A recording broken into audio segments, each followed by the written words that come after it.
Often many of the challenges within communication begins internally. So I wanted to talk today about how you can look at the internal processes going on when it comes to responding to something that shows up in your life, and how you can approach that and how you can take all of that into account and still function and still manage a response. So when I talk about responding to something, I mean responding to when inspiration strikes, or there's something that's really expansive and aligned that comes into your life or presents itself.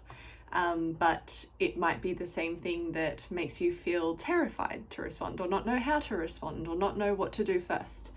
It might be someone asking for a favor and you don't know, or you just want to sit with it. So any of these scenarios plus more, I'm sure, but just talking about that level of response and what can stop us from responding, or how we can commonly not respond and the reasons why, and what those options are in that, and allowing yourself to get a sense of where you're at with each one. So when whatever this thing is presents itself, one thing you might do is be able to just go for it head first. That is option number one. So you could just dive right in, and I wouldn't always recommend this one, but I would definitely recommend it if you identify that it does feel aligned and does feel expensive, or does feel like this big yes, whether it's someone asking a favor or if it is that inspiration. Don't waste too much time asking questions or procrastinating, and allow yourself to just dive in. Do whatever work, if there's work involved, to set it up and do it. If it's business related, if it's inspiration there, definitely let yourself just dive into it if it feels that way. But I wouldn't dive in head first if there is a lack of details that you feel are important to know, or if there's further communication to be had. Kind of allowing yourself to have those elements of communication, or asking those questions before you do so.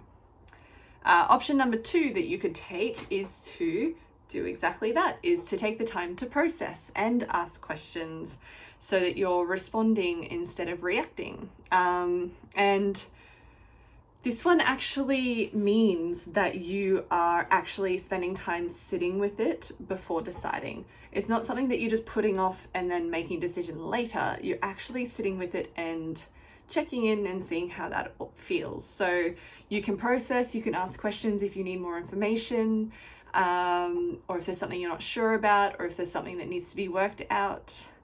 This one I really love. I think I love the most, just because it helps us step out of reactivity either way, and it gives us a chance to really understand our own process and that of another, if another person is involved in whatever shows up. And it gives us a chance to practice that response instead of reaction. And when we live in a typically reactionary world, this is a really great quality to be able to have. However, the trick is, it's not really a trick, the most important part of this step is that you communicate that's what you're doing. If you need to communicate it to another person, if it's just your own inspiration, you can identify it for yourself and kind of communicate it to yourself and say, this is what I'm doing. That's really helpful. But if it involves other people, this is a really important one to actually say, this is what I'm doing. I'm actively sitting with this. But then also set yourself a time frame, because there is the risk of it just running into indefinite period of time, and that then leads on to procrastination itself. So set yourself a time frame, or identify or communicate that time frame to the other person or people involved, and allow yourself to sit with it and process it, and ask any questions as they come up, or share what you need to as they come up, in order to help you find your way to deciding how it is you do want to respond. That is a really, really powerful thing. So I really love that way of approaching these things that can come up in life in all different ways. Option number 3 is to do nothing or completely avoid it. And this is my personal least favorite because inaction is a decision too. So in effect, you're still having a decision made of not doing anything. However, you're taking your own power away by not doing anything, by not actively sitting with it. So this is different to the processing and asking questions because you're almost avoiding it. You're not even looking at it. And that's not the healthiest approach. It lends itself to avoidance, which lends itself to what else is there being avoided or what else is there not being processed. There's no processing involved there. And then there's also no empowerment of being able to make your own decision involved there as well. So number 3 is an action. Doing nothing and avoiding is an action. Even if you're not taking action, it's just not the action that you might choose. Which leads itself to number 4, the option is to just say no or decline it or turn it down or whatever it is. Whether it is inspiration, you can say no and say, I don't have time to look at this right now, sorry muse.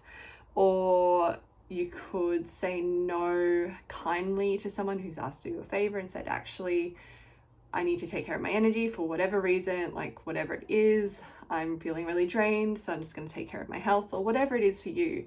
Saying no is a really powerful thing as well, especially saying no kindly, but saying no is setting your own personal boundaries too and taking care of your needs and expressing that by actually identifying it and what that is. So those are the 4 ways you can approach making decisions or responding to things that show up in life when you feel like communication is really challenging in those moments. And that's totally normal when it happens. So it's go for it, jumping in head first, processing and asking questions, doing nothing and avoiding it, or saying no. So if you use those as your framework of how to allow yourself to more consciously decide things as they show up, it'll help clear things up for you. It'll help you be and play more of an active role in the decisions you make in your life, rather than maybe letting fear run or overwhelm run your life instead of you. So this is just a way to allow yourself to take charge of your own life and still be in that state of flow and what's right and aligned and expansive, but still making your own empowered decisions and your own conscious decisions instead of whatever underlying programs you might have running that are making them for you.